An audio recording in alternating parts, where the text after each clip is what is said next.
Guys, welcome to source point. आज अभी हम लोग डिस्कस करने वाले हैं वीज़न आइस के करंट अफेयर्स जो कि हमारे जून मंथ की है। तो काफ़ी टॉपिक्स हमारी कंप्लीट हो गई हैं। आज स्टार्ट करने वाले हैं हम लोग यहाँ पे सोशल इश्यूज़। तो सोशल इश्यूज़ में भी देख सकते हैं कि यहाँ पे सबसे पहली टॉपिक है आशा वर्कर्स। देन यहाँ पे सरोगेसी रूल्स 2022 है। तो न्यू यहाँ पे आपका रूल्स निकल कर आया है जो कि हमें जानना बहुत ज़्यादा ज़रूरत है। एंड देन यहाँ पे the most important article child marriage से रिलेटेड हम लोग फिर से यहाँ पे बात करने वाले हैं और जो भी यहाँ पे न्यूज़ शॉर्ट्स में रहे उसे हम लोग कवर करेंगे। फर्स्ट आर्टिकल के साथ स्टार्ट करते हैं, लेकिन इससे पहले एक छोटी सी न्यूज़ कि अगर आप लोग यूपीएससी की मेंस आंसर राइटिंग या फिर बीपीएससी की मेंस आंसर राइटिंग अगर ज्वाइन करना चाहते हो तो डिस्क्रिप्शन बॉक्स में ईमेल आईडी है। मेल में आप लोग जो है ईमेल आईडी में मेल करके आप लोग डिटेल में पता कर सकते हो कि ये प्रोग्राम किस लिए है और किस मतलब कि इसमें और क्या क्या डिटेल्स है। जो भी आपकी क्वेरीज है आपकी वहीं पे सॉल्व हो जाएगी। और अभी आप लोग देख रहे हो कि 67th बीपीएससी के प्रीलिम्स भी अभी डेट अनाउंस तो हो चुकी है, बट वो फिक्स नहीं है। मे बी वो एक्सटेंड किया जा सकता है। तो सबसे पहली बात यही होती है कि मेंस पे फोकस कीजिए, आंसर राइटिंग पे फोकस कीजिए। प्रीलिम्स तो आप लोग जो है 20-30 दिन पहले भी प्रैक्टिस करके निकाल सकते हो, बट मेंस एक ऐसा होता है जो कि आपको फाइनल मेरिट लिस्ट जब बनते हैं तो उसमें आपका नाम अगर दिखाई देगा तो वो मेंस की बदौलत देगा। तो इसलिए मैं आंसर राइटिंग पे सबसे ज़्यादा फोकस करवाती हूँ। तो अगर आप लोग को ज्वाइन करना है तो बेशक आप लोग डिस्क्रिप्शन बॉक्स में ईमेल आईडी है उससे ज्वाइन कर सकते हो। चलिए आइए स्टार्ट करते हैं हम लोग अपनी आर्टिकल के साथ जो कि आशा वर्कर्स के बारे में पढ़ेंगे हम लोग। Accredited social health activist. तो न्यूज़ में इसलिए है क्योंकि बहुत बड़ी उपलब्धि आपको देखने को मिलेगा कि WHO का जो इस बार ग्लोबल हेल्थ लीडर अवार्ड है उसमें हमारे इंडिया के 6 आशा वर्कर्स को यहाँ पे रखा गया है और ये ऑनर यहाँ पे दिया जाएगा जस्ट बिकॉज क्योंकि जो ग्लोबल हेल्थ है, लीडरशिप है, इनको एडवांस करने के लिए और कमिटमेंट है कि जो रीजनल लेवल पे हेल्थ इश्यूज़ है उनको ओवरकम करने के लिए आशा वर्कर्स ने बहुत ही बेहतरीन काम किया है। टोटल यहाँ पे 6 रेसिपिएंट है जिसमें से आप देखो डॉक्टर पॉल फार्मर है, डॉक्टर अहमद हंकीर है, लुदमिला सोफिया है एंड ओलिविया वेलेरा है। पोलियो वर्कर्स है अफगानिस्तान के और यही शाशा कवा है। ओके, तो आप देखते हैं कि आशा वर्कर्स होते कौन है। Accredited social health activist. तो आशा वर्कर्स जो कि फीमेल कम्युनिटी हेल्थ वर्कर्स है, एक फीमेल का एक ग्रुप होता है जो कि साथ मिलकर ये लोग हेल्थ वर्कर्स जैसा काम करते हैं कि हेल्थ सेक्टर में जो भी यहाँ पे प्राइमरी हेल्थ केयर प्रोवाइड करना होता है ये आशा वर्कर्स प्रोवाइड करते हैं। ठीक है, और ये काम करते हैं नेशनल रूरल हेल्थ मिशन जो कि 2005 में लॉन्च हुआ था, उसके तहत ये कॉन्सेप्ट आशा वर्कर्स का लाया गया। साथ ही साथ नेशनल अर्बन हेल्थ मिशन भी है, यानी कि ग्रामीण क्षेत्र में भी आशा वर्कर्स है और अर्बन क्षेत्र में भी आशा वर्कर्स है। जो कोर है आशा प्रोग्राम का वो यहाँ पे इंटीग्रेट किया गया है कम्युनिटी मेंबर्स के साथ ही वो अपना खुद का भी ख्याल रखते हैं और साथ ही साथ जो भी हेल्थ सर्विस में जो भी पार्टनर्स का यहाँ पे ख्याल रखना होता है। आशा वर्कर्स जो है एक प्रोसेस के तहत इनको चुना जाता है जिसमें कि कम्युनिटी ग्रुप होता है, कुछ सेल्फ हेल्प ग्रुप भी होते हैं, SHG भी आपको देखने को मिलेगा जिसमें कि ये लोग जो है ग्रुप में काम करते हैं जिससे कि इनके खुद के बेटरमेंट के लिए भी ये काम करते हैं, साथ ही दूसरे लोगों को भी फ़ायदा होता है। आंगनवाड़ी इंस्टीट्यूशन भी है, ब्लॉक नोडल ऑफिसर होते, डिस्ट्रिक्ट नोडल ऑफिसर होते, विलेज हेल्थ कमेटी होते and general body of village होते, जो कि यहाँ पे आप देखो कि ये पूरा एक ग्रुप होता है जिसके बेसिस पे ये लोग काम करते हैं। अगर हम लोग देखें तो हमारे देश में अराउंड 10.4 लाख यहाँ पे आशा वर्कर्स हैं जो कि लार्जेस्ट आप वर्क फोर्स देख सकते हो, जो कि कुछ स्टेट ऐसे हैं जहाँ पे सबसे ज़्यादा पॉपुलेशन है, यूपी, बिहार, मध्य प्रदेश, तो यहाँ पे आशा वर्कर्स भी बहुत ज़्यादा हैं। गोवा एक ऐसा मात्र एक ऐसा स्टेट है जहाँ पे कोई भी इस तरीके के आशा वर्कर्स है नहीं। अगर हम लोग यहाँ पे जो हमें 2019 में डेटा मिला है, नेशनल हेल्थ मिशन का जो डेटा अवेलेबल हुआ है उसके बेसिस पे बता पा रहे हैं कि अगर कोई एकमात्र ऐसा स्टेट है जहाँ पे नो आशा वर्कर्स है देन दैट स्टेट कौन सी है, तो गोवा है। अगर हम लोग गाइडलाइंस देखें जो कि नेशनल हेल्थ मिशन के द्वारा दी गई है, तो ये सारे जो वीमेंस हैं ना ये किस एज के हैं, तो 25 से 45 ईयर्स के एज ग्रुप में हैं और ये प्रेफरेंस है कि इस तरीके के कैंडिडेट है जो कि 10th स्टैंडर्ड ये पास किए हैं। तो वैसी महिलाएं जो कि एटलीस्ट 10 तक पढ़ी है तो उनको यहाँ पे आशा वर्कर्स ग्रुप में इन्वॉल्व किया जाता है। एजुकेशन क्राइटेरिया रिलैक्स्ड है, अगर कोई भी क्वालिफाइड पर्सन अवेलेबल नहीं है तो देखिए ये थोड़ा सा रिलैक्स रखा गया है क्योंकि गांव में क्या होता है कि एक ग्राउंड लेवल पर जाकर महिलाओं को जॉब प्रोवाइड करने की बात की गई है और हमारा हेल्थ सेक्टर को अगर बूस्ट करना है तो रीजनल लेवल पे बूस्ट करना ज़रूरी है। अगर किसी महिलाओं को या फिर ऐसे गरीब बच्चे हैं या फिर परिवार है जो कि पैसे की वजह से वो अपनी चेकअप नहीं करा पा रहे हैं, मेडिसिन नहीं खरीद पा रहे हैं, तो उनके लिए एक ग्राउंड लेवल पे हेल्थ केयर प्रोवाइड करने का एक कोशिश किया गया है। तो वहाँ पे भी एक ऐसी महिलाओं को रखने का कोशिश किया गया कि अगर वो नहीं भी पढ़ी लिखी है तो उनको अगर ट्रेनिंग वगैरह दिया जाए तो वो समझ जाती हैं।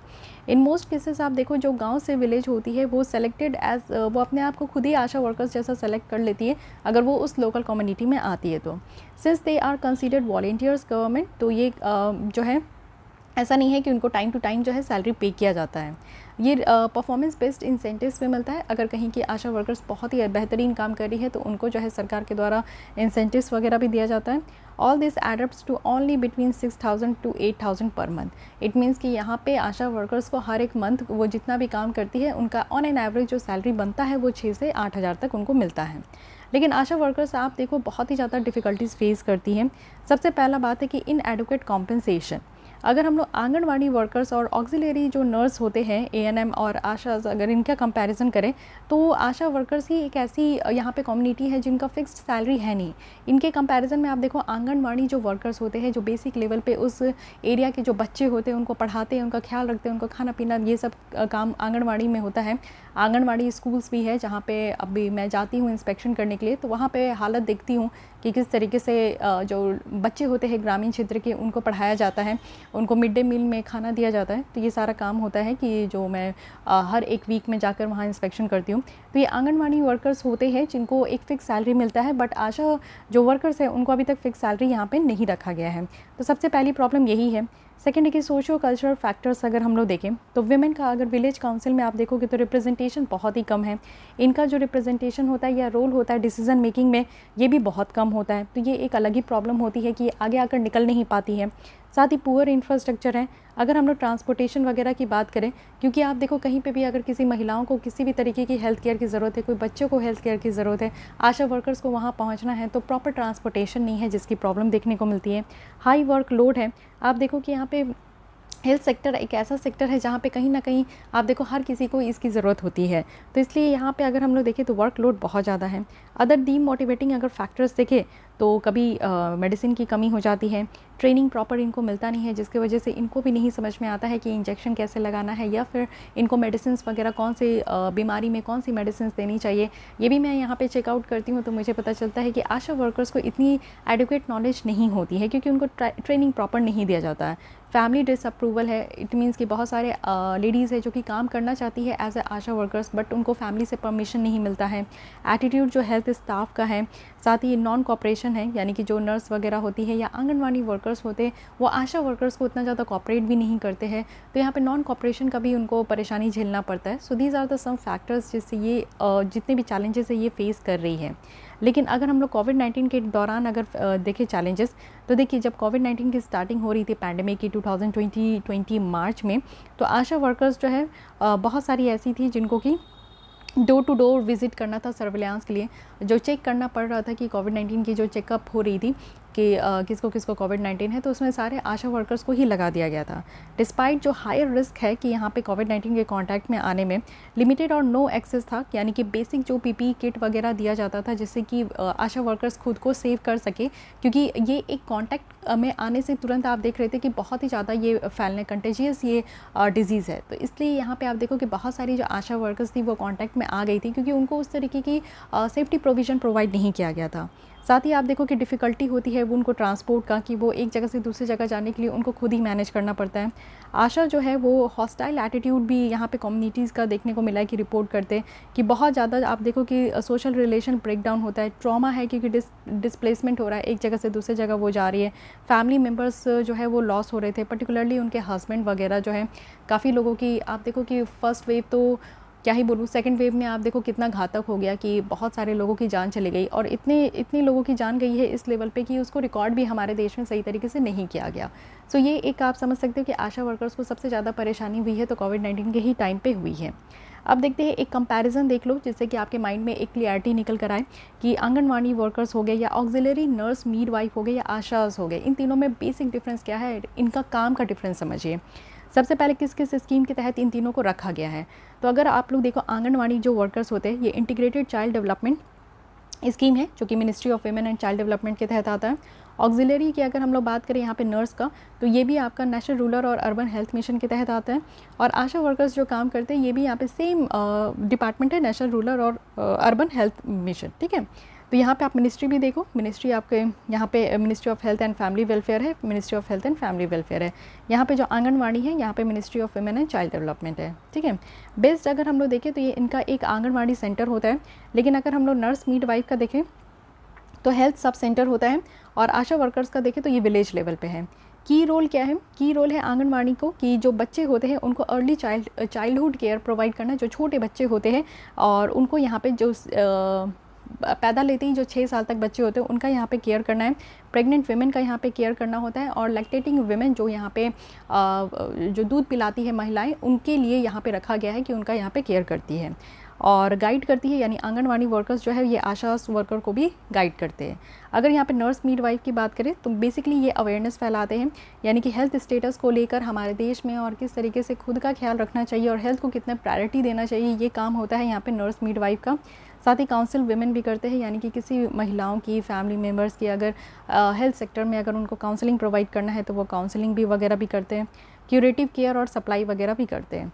मेनली आशा वर्कर्स का क्या है कि ये फोकस करते हैं मैटरनल और चाइल्ड हेल्थ पे, जिसमें कि इम्यूनाइजेशन है, कोई इंजेक्शन वगैरह देना है, वैक्सीन वगैरह देना है, या आप देखते हो कि पोलियो ड्रॉप देना होता है तो आशा वर्कर्स को ही आगे लाया जाता है। तो ये बेसिक काम यहाँ पे आशा वर्कर्स के द्वारा की जाती है। इंसेंटिव्स की बात करें तो आंगनवाड़ी वर्कर्स में आप देखो तो यहाँ पे इनको गवर्नमेंट ऑफ इंडिया के द्वारा ऑनर किया जाता है। साथ ही परफॉर्मेंस लिंक्ड इंसेंटिव्स भी प्रोवाइड किया गया है आंगनवाड़ी वर्कर्स को कि जो यहाँ पे आंगनवाड़ी वर्कर्स अगर अच्छा काम करेगी तो उनके परफॉर्मेंस के हिसाब से उनको यहाँ पे इंसेंटिव्स भी सरकार के द्वारा दिया जाएगा। वहीं नर्स मिडवाइफ की बात करें तो ये भी गवर्नमेंट ऑफ इंडिया के द्वारा डिसाइड किया जाता है। लेकिन आशा वर्कर्स की बात करें तो ये जो है परफॉर्मेंस बेस्ड इंसेंटिव्स इनको मिलता है। ठीक है, तो इस तरीके से आप लोग तीनों के बीच में जो एक बेसिक डिफरेंस है वो आपका क्लियर हो चुका होगा। फिर यहाँ पे वे फॉरवर्ड कहा जा रहा है कि हायर रेमुनरेशंस, यानी कि इंडियन स्टेट को यहाँ पे ज़रूरत है कि एक अच्छी मैकेनिज़्म यहाँ पे डेवलप करें जिससे कि हायर और टाइमली इंसेंटिव्स जो है यहाँ पे आशा वर्कर्स को मिले। देखिए कोई भी अगर लोग काम करते हैं ना तो सैलरी के लिए काम करते हैं, 2 वक्त की रोटी के लिए काम करते हैं। अगर आपको ये पता होगा कि आप महीने भर काम करोगे और at the end of the month आपको सैलरी मिलने वाला है तो पूरे मंथ आप लोग जो है एक जोश के साथ, इंथुजियाज्म के साथ आप लोग काम करोगे। लेकिन अगर यही चीज़ें अनसर्टिनिटी रहेगी कि पता नहीं आपको at the end of the month आपको कितने पैसे मिलेंगे, तो फिर इससे क्या होता है कि एक टेंशन और एक प्रेशर जो है अराइज हो जाता है और लोग चाह के भी जो है मैक्सिमम काम नहीं कर पाते हैं। ये एक प्रॉब्लम देखने को मिलेगा कि अगर आप इनपुट लगा रहे हो और आउटपुट ज़्यादा नहीं मिल रहा है तो फिर यहाँ पे प्रॉब्लम कहीं ना कहीं अराइज होता है। सेकंड है कि कैपेसिटी बिल्डिंग है, यानी कि यहाँ पे आप देखो कि आंगनवाड़ी वर्कर्स जो है इनमें उस तरीके की कैपेसिटी बिल्डिंग क्रिएट करनी है और उनको ये बताना है कि उनका कैरियर प्रोग्रेशन एज आशा वर्कर्स कितना ज़्यादा हो सकता है और उनको उस तरीके से रखना भी है और करना भी है। साथ ही आशा वर्कर्स को परमानेंट एम्प्लॉय बना देना चाहिए। ये सबसे पहली बात है जो कि मैं कहूँगी कि ये फर्स्ट पॉइंट है कि परमानेंट एम्प्लॉय होनी चाहिए। अगर आंगनवाड़ी वर्कर्स हो गए, नर्स मिडवाइफ हो गई, ये सबको अगर सैलरी मिलता है और ये परमानेंट एम्प्लॉयर्स है तो फिर आशा वर्कर्स को पीछे क्यों छोड़ा गया है, जबकि ये एकदम बेसिक लेवल पे ये काम करते हैं। साथ ही जो सोशल सेक्टर बेनिफिट है वो भी एक्सटेंड करना चाहिए। जैसे जो भी हेल्थ इंश्योरेंस वगैरह दिया जाता है तो ये आशा वर्कर्स को और उनके फैमिलीज़ को देना चाहिए। अगर ये हेल्थ इंश्योरेंस वगैरह दिया जाता है तो इस कोविड-19 में जितने भी लोगों को नुकसान हुआ है, जितने भी फैमिली मेम्बर्स जो लॉस हुए, कहीं ना कहीं उनको इससे कोई ना कुछ तो भुगतान हो जाता। तो ये सारी काम यहाँ पे करने की ज़रूरत है। साथ ही एक्सटर्नल रिव्यू नीडेड करने की ज़रूरत है, यानी कि आशा वर्कर्स जो यहाँ पे काम कर रहे हैं उसके लिए एक रिव्यू करना चाहिए, उनके प्रोग्राम को एवेल्युएट करना चाहिए और अप्रोच को समझना चाहिए कि किस तरीके से वो काम कर रहे हैं। स्पेशल ट्रेनिंग देने की ज़रूरत है। देखिए हर किसी को उठाकर आप जो है डॉक्टर नहीं बना सकते हो। अगर प्राइमरी लेवल पे भी ये देखना होता है कि आपको सजेस्ट करना होता है कि अगर फ़ीवर है तो फ़ीवर में आप कुछ भी उठा के या पैरासीटामोल ही कॉमन खा लेते हो तो ये बिल्कुल सही नहीं होता है। पैरासीटामोल के साथ आपको एंटीबायोटिक वगैरह भी लेने की ज़रूरत है। ठीक है, तो ये चीज़ें जो है एक ट्रेनिंग के फॉर्म में प्रोवाइड किया जाता है, हर किसी को नहीं पता होता है। तो एक प्रॉपर ट्रेनिंग देना चाहिए कि यहाँ पे अगर डायरिया है, निमोनिया है तो किस तरीके की मेडिसिन या फिर किस तरीके का जो यहाँ पे होम रेमेडीज़ होता है वो क्या क्या फॉलो करना चाहिए। कम्युनिटी कनेक्ट होना चाहिए। देखिए सक्सेस और सस्टेनेबिलिटी अगर आशा प्रोग्राम का अगर हम लोग देखें तो ये कम्युनिटी सेंसिटाइजेशन से ही आपका इंक्रीज़ हो सकता है। सबसे पहले कम्युनिटीज़ की जो नॉलेज है उसे इंक्रीज़ करना होगा अबाउट द जॉब और रिस्पॉन्सिबिलिटी की क्या आशा वर्कर्स का है। उसके बाद उनके बीच में कनेक्शन होना चाहिए, एक अच्छा रिलेशन होना चाहिए, कोऑर्डिनेशन होना चाहिए, तभी सब कोई मिलकर काम करेंगे तो आगे बढ़ेंगे। So guys this is all about यहाँ पे आशा वर्कर्स के बारे में। देखिए आशा रिस्पॉन्सिबिलिटी क्या क्या है ये समझिए। सबसे पहले अगर हम लोग यहाँ पे देखें तो स्कॉट है, यानी कि जो पोस्ट नेटल केयर होता है, जब डिलीवरी होती है किसी बच्चे की उसमें जो केयर करना होता है ये आशा वर्कर्स करते हैं। इम्यूनाइजेशन वगैरह है कि किसी को टीकाकरण देना या वैक्सीन, आप देखो कि यहाँ पे कोविड-19 का भी जो वैक्सीन देने की बात हो रही थी तो वहाँ पे भी आशा वर्कर्स ही थी। और फैमिली प्लानिंग के बारे में भी बहुत ज़्यादा जो यहाँ पे अवेयरनेस प्रोग्राम है ये सब यहाँ पे आशा वर्कर्स के ही द्वारा महिलाओं को दी जाती है। साथ ही काउंसलिंग करना, यानी कि ब्रेस्ट फीडिंग कैसे करनी चाहिए, स्किल प्रोवाइड करना कि बर्थ अटेंडेंस हो या फिर प्रिवेंशन ऑफ डिजीज़ेस, किसी भी तरीके की बीमारी अगर लग सकती है तो उससे कैसे बचाव हो सके। कम्युनिटी सेंसिटाइजेशन करना है, यानी कि एक ऐसा कम्युनिटी हो जिसमें कि हेल्थ, न्यूट्रिशंस, ये सारे रिलेटेड जो गवर्नमेंट प्रोग्राम है ये आपस में डिस्कस करके इसको इम्प्लीमेंट भी करें। Survey of health and related events होना चाहिए, जो भी हेल्थ है उनका टाइम टू टाइम सर्वे होना चाहिए। कम्युनिटी मोबिलाइजेशन की बात की जाती है कि हेल्थ प्लानिंग हो, पार्टिसिपेशन हो कम्युनिटी हेल्थ का और इससे अलाइड एक्टिविटीज़ में। साथ ही यहाँ पे प्रोविज़न हो ड्रग्स का, यानी कि जो टीबी वगैरह है, मलेरिया है, डायरिया है, तो इससे रिलेटेड जो ड्रग्स वगैरह प्रोवाइड करना है तो इसके लिए भी बेटर प्रोविजंस जो है इनके पास होता है। डायग्नोस करना है, यानी कि अगर मलेरिया हो गया है या फिर कोई प्रेग्नेंट है तो उनके लिए भी डायग्नोस करना होता है, तो ये आशा वर्कर्स डायग्नोस करते हैं। So these are the responsibilities जो कि यहाँ पे आपका आशा वर्कर्स को दी गई है। फाइन। अब देखिए आशा वर्कर्स का क्या सिग्निफिकेंस है, इससे क्या हो रहा है, मैटरनल केयर यहाँ पे इम्प्रूव हो रहा है।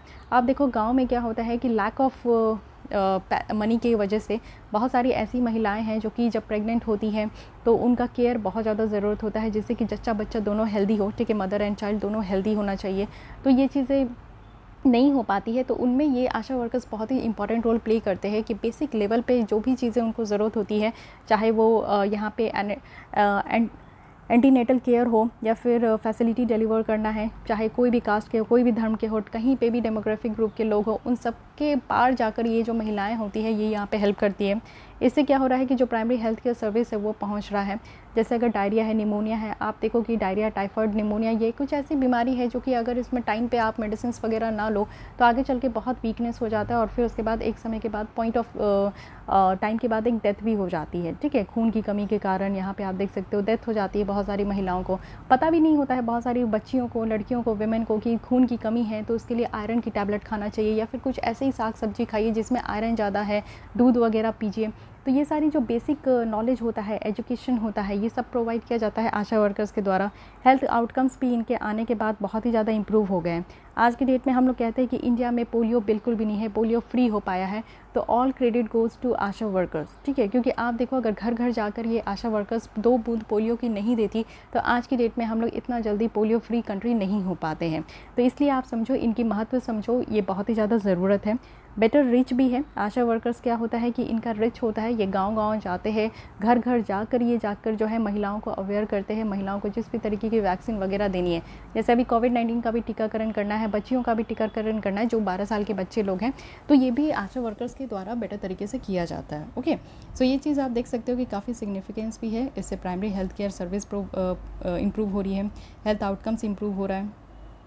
So this is all about this article. I hope कि आपको आशा वर्कर्स के बारे में अगर नहीं पता था तो डिटेल में पता चल गया होगा। एक अच्छी नोट्स आप लोग प्रिपेयर कर सकते हो और इनको जो है हर एक जगह आप लोग इंक्लूड कर सकते हो, चाहे आप आशा हेल्थ सेक्टर के बारे में लिख रहे हो, एजुकेशन के बारे में लिख रहे हो, वुमेन की हेल्थ केयर के बारे में लिख रहे हो, तो आशा वर्कर्स को आप लोग इंक्लूड कर सकते हो। फाइन। तो चलिए अब नेक्स्ट आर्टिकल में आते हैं, जो कि है सरोगेसी रेगुलेशन रूल्स 2022। तो देखते हैं कि क्या है ये, यहाँ पे न्यू क्या आया है। तो ये रूल्स है जिसमें कि कुछ फॉर्म्स और मैनर्स रखा गया है कि कैसे जो सरोगेसी क्लिनिक है उनकी रजिस्ट्रेशन कैसे करनी है, उसकी क्या फ़ीस होगी और क्या क्या रिक्वायरमेंट है, और कौन पर्सन को यहाँ पे एम्प्लॉयड करना है, क्या क्वालिफ़िकेशन होनी चाहिए ये सरोगेसी क्लिनिक रजिस्टर्ड करने के लिए। तो ये सारी चीज़ों के लिए यहाँ पे एक अच्छा नॉर्म्स रखा गया है। की हाईलाइट रखते हैं यहाँ पे, देखते हैं कि रूल्स का क्या क्या है। सरोगेसी कहने का मतलब है कि किराए का कोख, ठीक है। जैसे अगर कोई मदर है, कोई अगर विमेन है वो मदर बन रही है लेकिन वो अपने कोख में बच्चा नहीं पैदा कर सकती है या फिर कोई प्रॉब्लम है, तो वो जो है किसी और विमेन को, अपनी रिलेटिव को, उनके कोख में वो बच्चा उनका पैदा हो सकता है, एक कपल का। तो यहाँ पे ये रूल्स है, इसमें कहा गया है कि नंबर ऑफ़ अटैम्प्ट, अगर कोई भी सरोगेसी प्रोसीजर में जाते हैं, सरोगेट मदर बनते हैं, तो 3 बार से ज़्यादा नहीं बन सकते। यानी कि अगर किराए का कोख लेना है और जो मदर अपना कोख किराए में दे रही है, किसी और के कपल के बच्चों को अपने में रख रही है, उनको जन्म दे रही है 9 महीने में, तो उनको 3 महीने से ज़्यादा जो है 3 टाइम से ज़्यादा उनको सरोगेट मदर नहीं बनना है। सेकेंड है कि सरोगेट मदर जो है उनको अलाउ किया गया है कि वो अबॉर्शन करा सकते हैं सरोगेसी के दौरान, अगर medical termination of pregnancy act 1971 के तहत डॉक्टर के द्वारा अगर उनको एडवाइस किया गया है, तभी यहाँ पे सरोगेट मदर जो है प्रेगनेंसी को अबॉर्ट कर सकते हैं।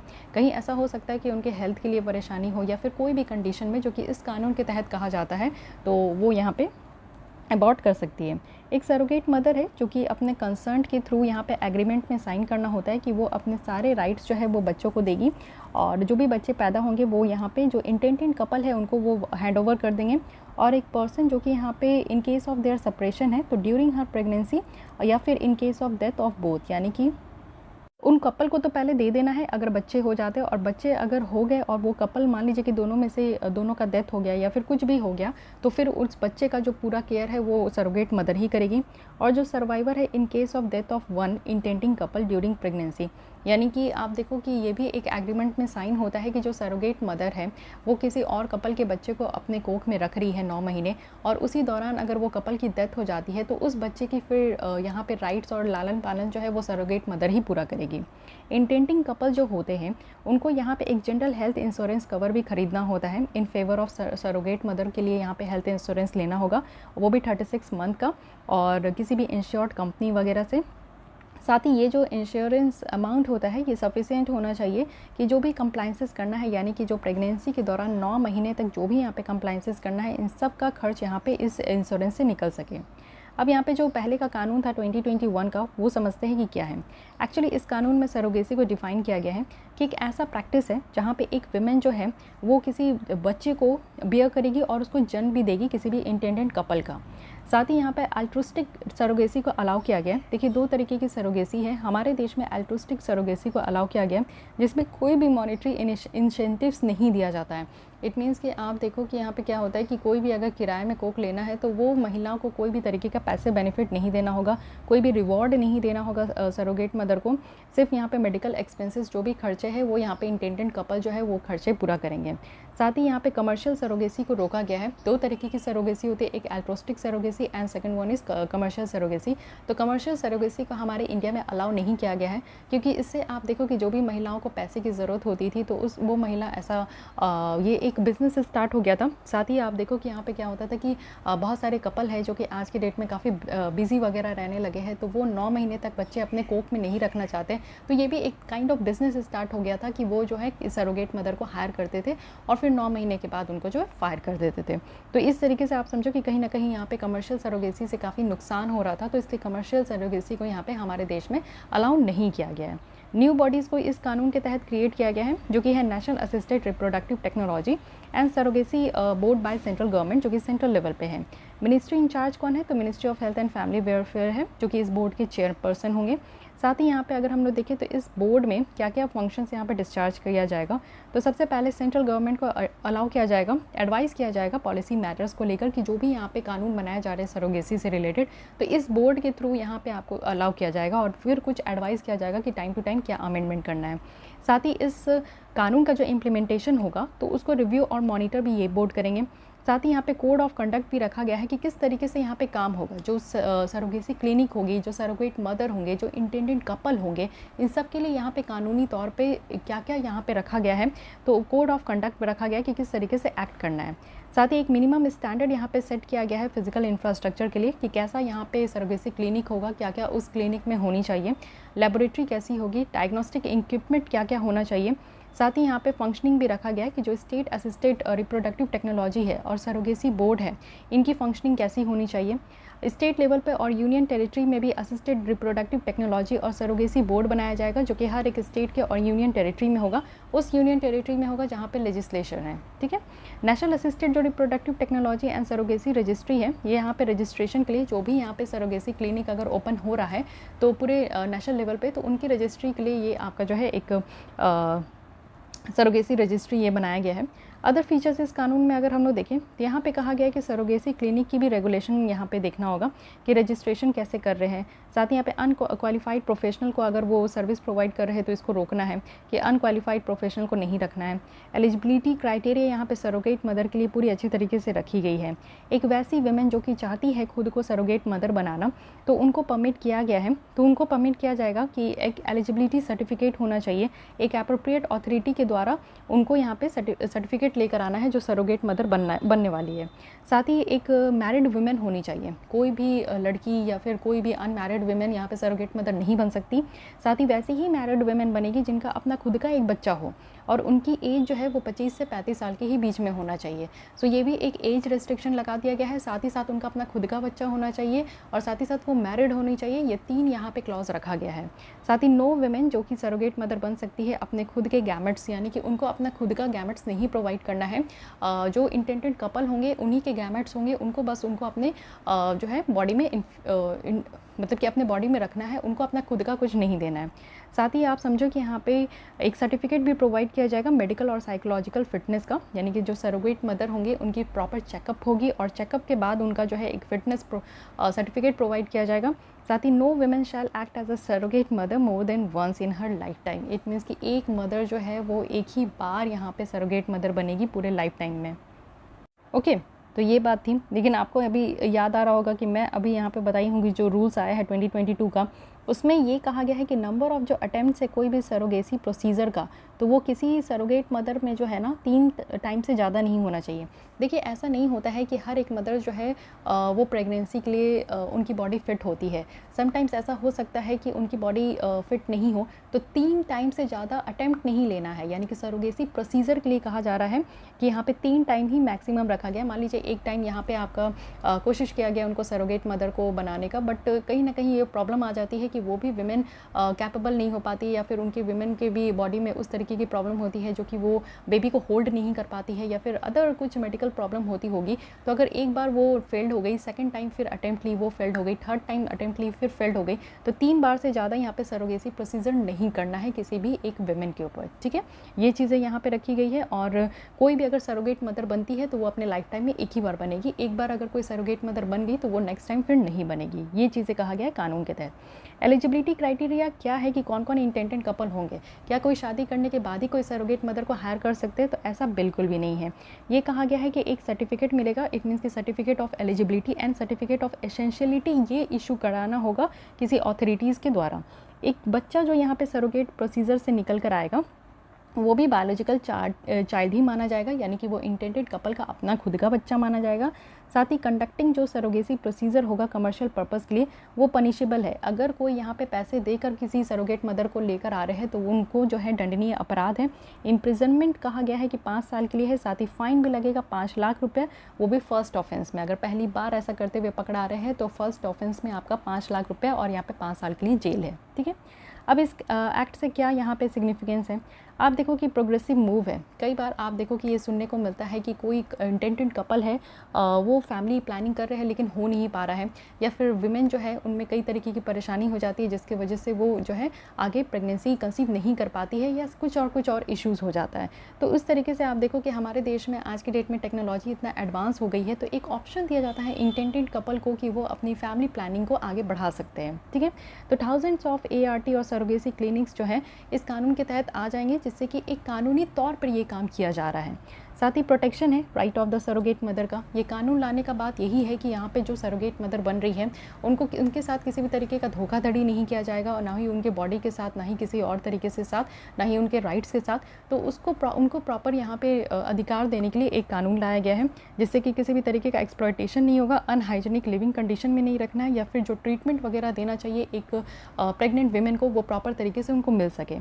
साथ ही सेफगार्ड है, जो बच्चे यहाँ पे पैदा होंगे उनके लिए भी सेफगार्ड के लिए यहाँ पे रखा गया है, क्योंकि ये जेनेटिक है और अदर तरीके की अगर डिसेबिलिटी होती है, जो बच्चे अगर सरोगेट मदर से पैदा होते हैं, मान लीजिए कि उसमें किसी भी तरीके की डिसेबिलिटी होती है, तो उनके भी राइट्स का यहाँ पे रखा गया है पूरी तरीके से। साथ ही मेडिकल टूरिज्म जो हमारे देश में है उसको प्रमोट किया जा रहा है। इंडिया में आप जानते हो कि एक ह्यूज मार्केट है सरोगेसी का, और ये इस तरीके से हम लोग देखते हैं कि 2012 में एक रिपोर्ट के द्वारा बताया गया, जो साइज़ है इंडिया की सरोगेसी इंडस्ट्री का वो 2 बिलियन पर ईयर है, जो कि मोर देन 3000 फर्टिलिटी क्लिनिक्स जो है इस फील्ड में इंगेज्ड है हमारे देश में। तो इसलिए ये काफ़ी सिग्निफिकेंट मूव है कि अगर हम लोग किसी चीज़ को कानून ला कर इसको इम्प्लीमेंट करते हैं तो उससे हर किसी का राइट प्रिजर्व रहता है और कहीं से भी कुछ गलत होने की चांसेस कम हो पाती है। कंक्लूजन में कहा गया है कि इंडिया में अगर हम लोग देखें तो मेजर ऑब्स्टिकल जो सरोगेसी का वो ये है कि डिफरेंट इंटरेस्ट जो 2 पार्टीज़ का होता है उसको बैलेंस करना। एक साइड आप देखो कि यहाँ पे एक्सप्लॉयटेशंस भी कम करना है जो सरोगेट मदर है, और दूसरी साइड है जो कि बच्चा अभी तक जन्म नहीं लिया है उनके राइट्स को भी प्रोटेक्ट करना है। वहीं अगर दूसरी साइड देखें तो जो विमेन है उनके भी राइट को प्रोटेक्ट करना है, जो कि अपनी खुद की रिप्रोडक्टिव चॉइस रखना चाहती है, और इंटेंडेड पेरेंट्स का भी यहाँ पे राइट है कि वो अपने बच्चे को जन्म दे सके। तो इंडिया रेगुलेशन ऑफ सरोगेसी जो है वो भी आज के डेट में स्ट्रगल कर रहा है कि एक राइट बैलेंस कैसे लेकर चले, जो कि कॉन्फ्लिक्टिंग इंटरेस्ट देखने को मिलता है हर एक लोगों का, तो फिर भी एक राइट बैलेंस इसी तरीके से आ सकता है।